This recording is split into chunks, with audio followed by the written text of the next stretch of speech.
think for the people to realizing that this is America's, our moment of cultural revolution is happening. This is a silent revolution happening in classrooms, in corporate businesses, in the media. It's happening everywhere and we just don't see it, and media is lying to us. They are changing entire dynamic of this country where somehow hate speech is a violence. Therefore, you have no right to speak your mind. And that's not the definition of freedom. People don't even understand what it means to be American, and they are Americans. Like, I became a citizen last year, and in my citizenship test, my interviewer asking me, have you ever persecuted anybody for their political opinion? If I said yes, I could not become American. And that's what Google does. That's what Facebook does, what Instagram does, and that's what Twitter did.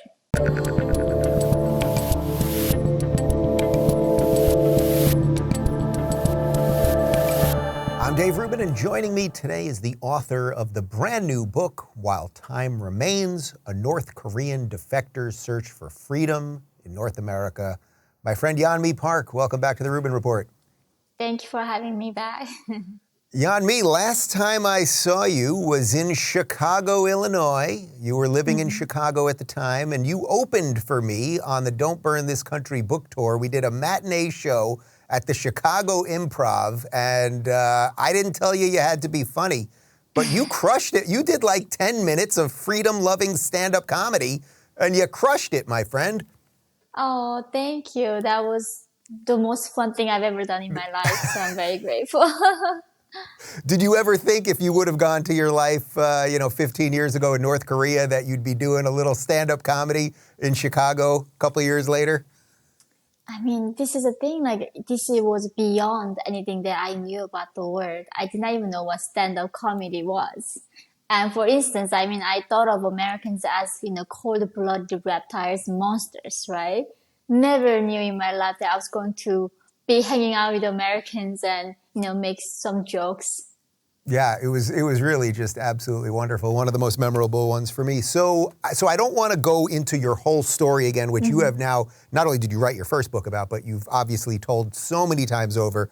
We'll put a link to it down below so people can get a full recap of your story. But in essence, you, in a really just unbelievable way, you defected from North Korea. You eventually made it to the United States. And really what you're doing now, and I think what this book is about, is really warning people that so many of the signs that you saw in North Korea are happening in the United States right now. Is that a fair estimation of how this book really shapes out? Yeah, absolutely. I think most people would get really shocked that, how dare you comparing North Korea to America? And of course, I'm not comparing the living standards are the same. However, the tactics that North Korean regime used to control people and brainwashing was the same tactics that I'm seeing right now in Korean America.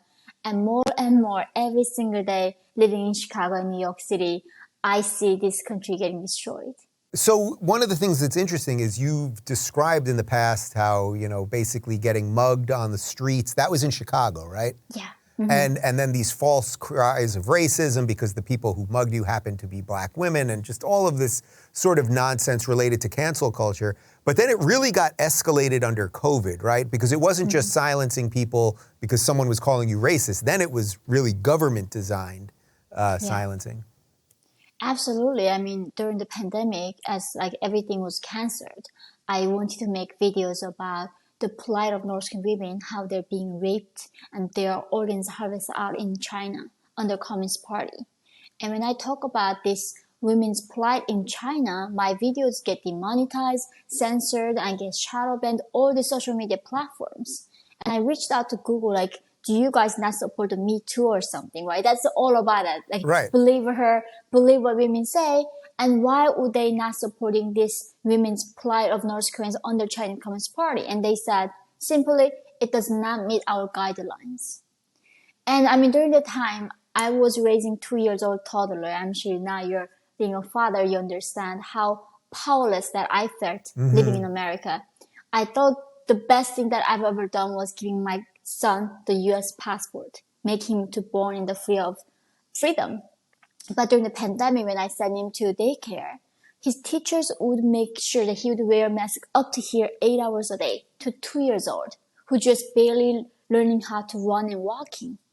And then they were opening strip clubs next door and like bars opening. And then they would lock down the children's playground, but the dog parks were open. Mm-hmm. And I was thinking, somehow the dogs have more rights than my child in America right now. Right? They have freedom to go to park and run around under the sun, but my son couldn't. And I think that's when I really realized how powerless I was as an individual. I never thought that I was going to be locked indoor. My son would have to put a mask like that and couldn't go even eating in the restaurant like that. It must have been doubly jarring for you because having come from a place where people couldn't say what they think and neighbors were afraid of neighbors and everything else, suddenly you're confronted with this again. What do you think about, was it shocking to you that in a place where freedom is supposedly so important, how quickly everyone, quote unquote, behaved? Yeah, I think that in the name of public health, how everybody just lost any common sense, any mind of their own. But the thing is, the governments, the mainstream media was playing this fear tactic to the people, right? They were just saying how, as if the COVID is the deadly virus and lying to people. And so many children that I had with my son, their mothers would not let their child out for 2 years inside this like apartment condo. Their child never seen the sunlight in their life for 2 years. We don't even know what that effect is and how easily people get brainwashed. It's like North Korea during the BLM protests and the looting. My mother visited me in Chicago and we were just hearing these guns shooting everything. And then we turned on CNN and BBC and all the mainstream media. It said there was really no violence. It was mostly peaceful protests. Mostly peaceful, that's what they say. Yes, and then we could not go buy the milk because they were looting the grocery stores, literally. Then we could not even buy the milk. And then the mainstream media just lies to American people. And if they were not living in Chicago downtown, they would not have known what we went through. Yeah. And I would have believed CNN if I were not living in Chicago. Right. So you eventually left Chicago and made your way to New York. New York's got its own set of problems, but it seems to be a little bit better than Chicago, right, in terms of that, maybe? Yeah, a little bit better, but still, as an Asian woman, there's a huge hate Asian crime. Like, literally, whenever I take the subway, I know that I'm risking my own life taking the subway. And why is it so grimmer is that when I was escaping from North Korea and China, I had at least a place to escape to. That was America. There was a free country there waiting for me. I am scared every day for my son because if America falls, I cannot imagine the world without America. Where would my son escape to for freedom? There's no place left.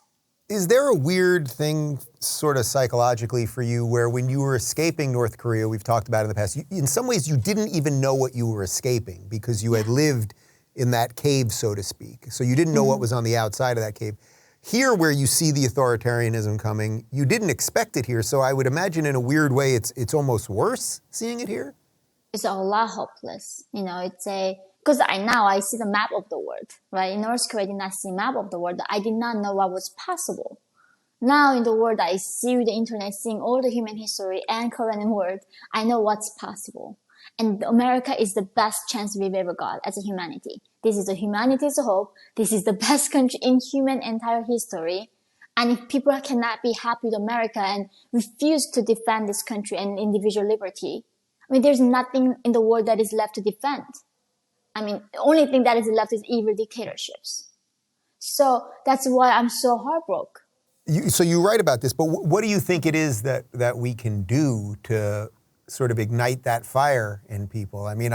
Obviously everyone knows in Florida, where you just were, and you're coming back pretty soon. It's here. There is a sense of let's fight for it. But we are losing a lot of the states at the moment.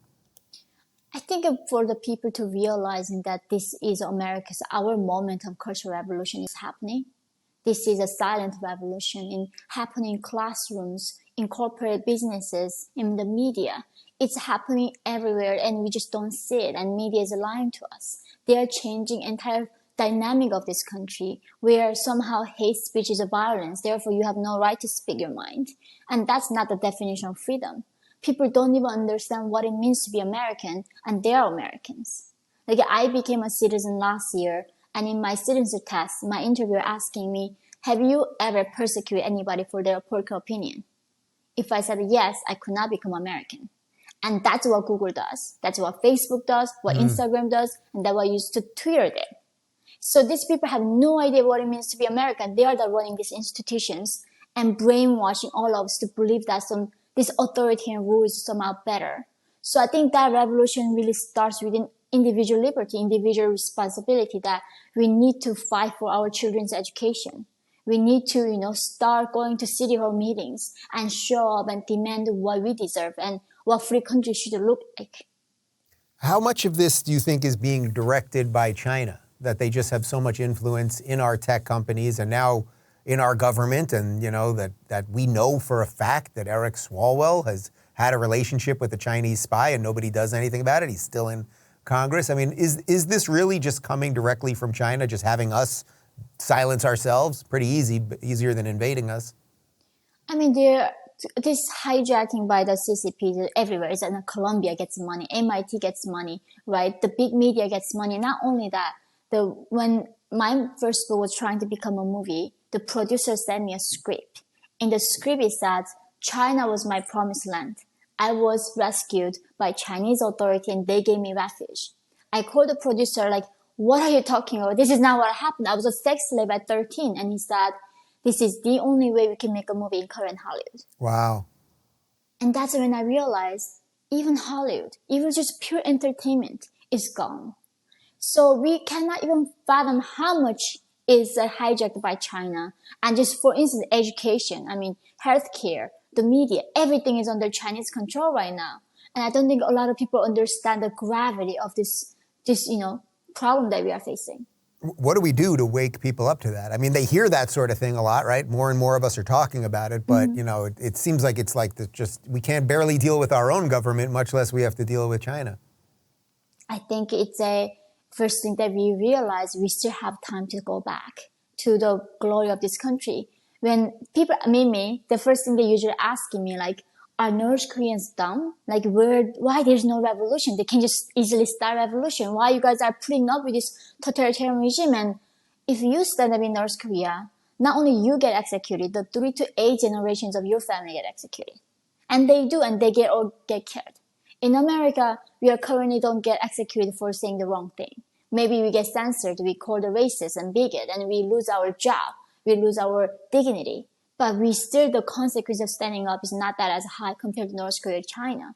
So I think for us to realize that even though there's a price to be paid to be free and speaking your mind, I think all of us now do not put up with this PC culture. And in classrooms, at work, everywhere, we need to speak our mind and we have to think for ourselves.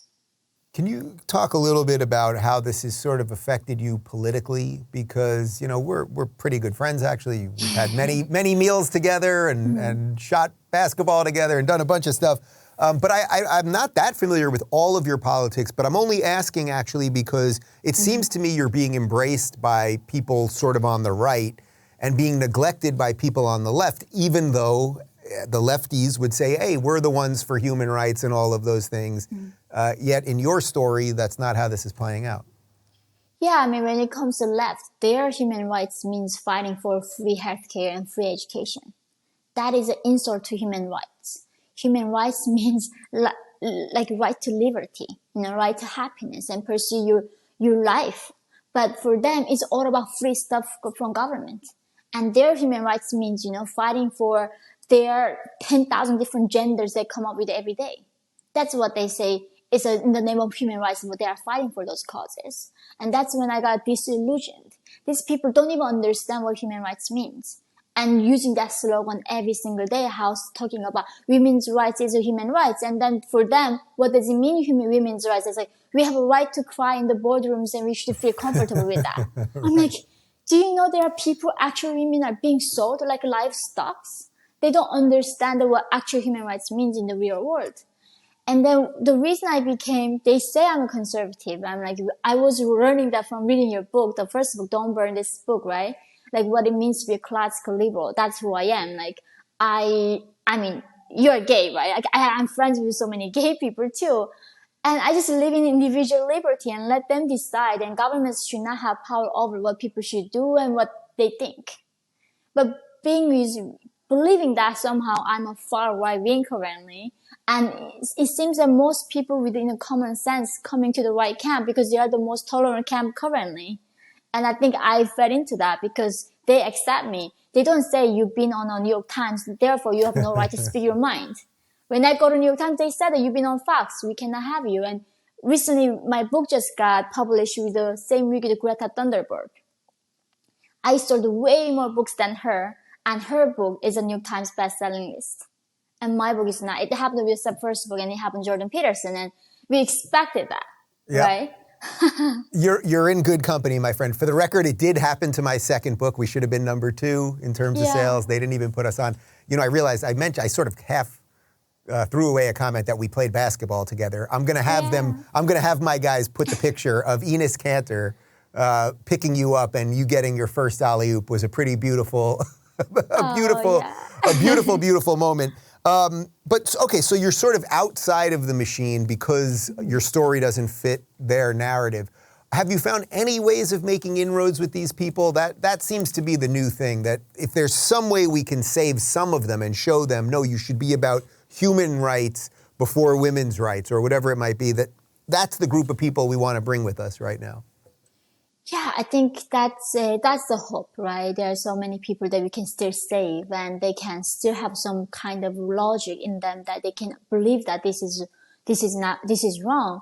But in my book, I was writing about how I was invited by Jeff Bezos to go to this like private gathering of American greatest and movers and shakers, and he flew me on the same private jet with Harvey Weinstein right before the Me Too, and then at Jeff's event, he gave a speech and everybody stood up and giving him a standing ovation.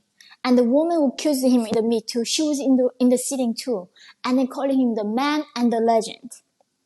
Once the Me Too blows up, I called them did you guys know that he was actually harassing women? Of course we all knew. Did you not know? The hypocrisy. They only talk about women's rights and Black Lives Matter when it's convenient. When there's actual consequences of standing up for dignity and freedom, they don't do that. And one day I was invited by Tina Brown by Daily Beast. She invited me to join this private gathering with Nancy Pelosi. And then she was saying in this private, off the record dinner, she was saying she's going to impeach Trump tomorrow morning. And then she was telling everybody, you know what to do. And there are all these business tycoons and finance people at the same Regis Hotel in downtown, in a midtown in New York City. And that means you need to short the market because the market's going to go down, right? If she is announcing that tomorrow morning. And back the time I was married to a trader, I texted him she's not impeach Trump. Is this even legal? Is it not insider trading information? It's that's illegal. And that's when I understood that the corruption. These people are not saying, they are not misled.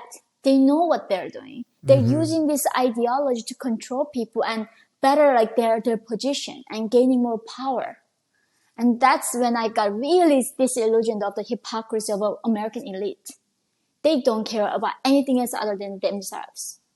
Do you think we're just kind of fat on our freedoms that you can, wave the flag here, you can ring the bell, you can do a dance and try to get everybody to pay attention, as many of us do. But that Americans, we've all got the iPhone, they've got the, PlayStation 5 and whatever else is distracting them. And that really is the reason that not enough people will ever step up until it's too late.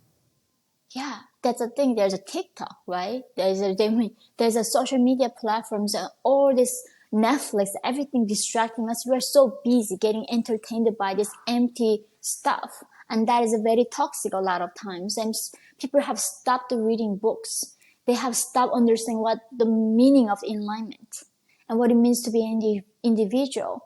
So I think the problem is a lot bigger than I think what I see currently. And raising a child, it's really scary thing right now currently in America. And I think that's why I sent my child now Catholic school and sending him to church. I think at some point it's beyond us. And one thing that I know, whenever there is a communist revolution, the first thing they do is going after religion. And that is very scary. Right now, how much religion is getting attacked in America, and that people have no, if you are somehow Christian, you are being bullied. that you're a stupid bigot.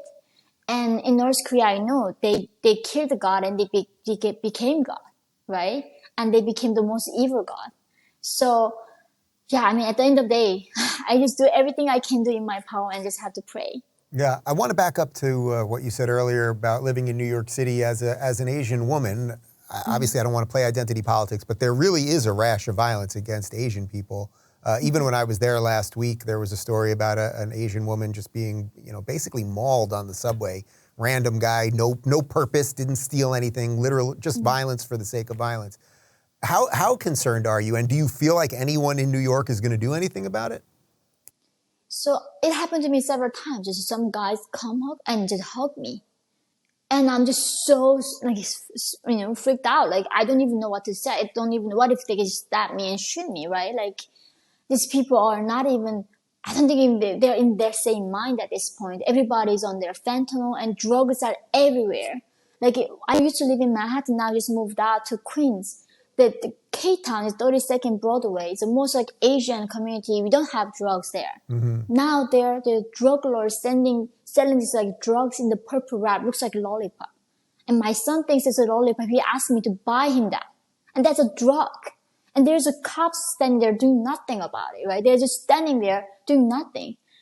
And I think this is why I'm just so curious why Americans are okay with their countries being ruined. And somehow there's so much resentment to America in their mind that America deserves to get dismantled and destroyed. And maybe that's why they're not doing anything, because if you love your country in any little possible way, you cannot be sitting there and your heart is not broke. Yeah, and then at the same time, they'll gladly take someone like you and throw you under the bus as you fight to give them the freedoms that they're, in essence, squandering. Do you find that some of the allies should do more? I mean, what else should guys like me be doing, and the people that you are able to connect with and talk to? What should we be doing to keep fighting? No, I'm internally grateful. When I was getting shadow banned and censored everywhere, the locals gaming community, right? I mean, now the Twitter got freed, but I mean, you guys did that before, where like we had no place to go speak our minds, and it was so, in a way, so oppressive. Like in a country, you expected to have a freedom of choice and voices, and we didn't have that. So I think people like you being entrepreneurs and finding opportunities to give people freedom and make things better, I think that's very important. So thank you so much for the locals. Trying, I mean, thank you more importantly for everything you're doing. What else is in the book that people may not know about either your story or what you're fighting for right now? Yeah, I think that's where people really did understand. It's not like I came to America with an agenda. I didn't know what left or right meant. That's like, I did not even know what Americans looked like. Yeah. So coming here, I was in the arms of the like really liberal left, right? Penguin giving me training, say, don't ever talk about what you think about Second Amendment. Because somebody was asking me when I came to America, what do you think about people owning guns? And I was like, that's a fantastic thing. Because imagine if North Koreans had guns, I was not going to let them take my father like that. We are not going to let them kill our 8 generations of family, right? You die anyway, you're going to fight your death.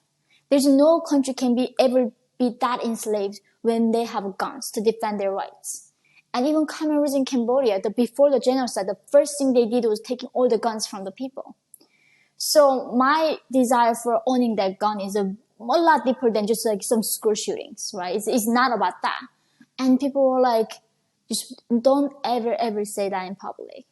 And they were like, what do you like to say? I like to read. Like, what do you like to read? It's like, I love to read the Bastiat's The Law, John Stuart Mill on Liberty.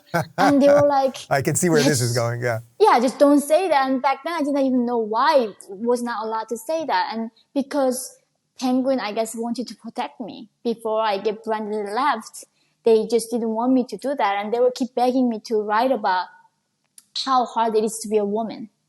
How oppressed as a woman in living life, and how America is so oppressed to the black men, putting them in the camps, which is like same thing with the North Korean like political prison camp. I'm like, that's not even the same thing, right? If you go to political prison camp in North Korea, you don't make it even until 3 months. These people keep going and keep coming back out, and that's a problem. So I think that's the people don't understand. Like I was not some like trained by CIA and giving these messages. I was a pure just person coming here and seeing the tendencies that I was seeing in North Korea happening in America, and it's coming from I don't know, it's a really genuine place. Like people don't recognize this pattern because they never seen a true oppression. And I see the same pattern and tactics. And there is something called the Dictator's Handbook, right? And I feel like that's what America is doing right now. They're going through this manual handbook and to how to control full citizens. And they're playing all the tactics coming from every angle. Are you hopeful? I mean, despite everything you're describing here and a sort of shock to coming to America and seeing you came in a time when we were in this kind of upheaval, but are you hopeful that we can do the right thing here? Yeah, if we do fight for our Second Amendment, I think we are never gonna be the state of North Korea and China, that's for sure. But I don't even know how many generations can stand that understanding the meaning of self-defense. They think some governments keep brainwashing them. The guns are the bad and they're school shootings, right? That's the brainwashing you keep going through. And eventually, what generation they're going to stop understanding the meaning of having a gun and give that up? And that I don't know. So that's the thing. Like, other than being pessimistic, optimistic doesn't really irrelevant. I know what's the right thing to do. I know it's my responsibility as a mother to tell my son what I know about the world, right? That's our responsibility being an adult. Educating our children about the things that we understand so they can go further understanding new things. But we have been failing at that. We've been failing our children and not teaching them the things that we understand. And I think that's where it's coming from, this new generation believing that they're oppressed living in America. And they want to destroy this country because, this country is bigoted, and they just heard that from their teachers. It's nothing about based on actual truth. I was going to ask you to sum this all up nicely, but I don't know that you can do it any better than that. Do you have any final thoughts? No, I mean, that's all. I think, we just have to do the right things. Nothing about being hopeful, being, like anything about just do the right thing. And that is telling the truth and speaking up against power. The book is What Time Remains, which is just a perfect title, too, because there's urgency. There's urgency because before you know it, it's gone. Yeonmi, I look forward to seeing you in the free state of Florida sometime soon. Yes, see you soon. If you're looking for more honest and thoughtful conversations about international issues, check out our international playlist. And if you want to watch full interviews on a variety of topics, watch our full episode playlist, all right over here. And to get notified of all future videos, be sure to subscribe and click the notification bell.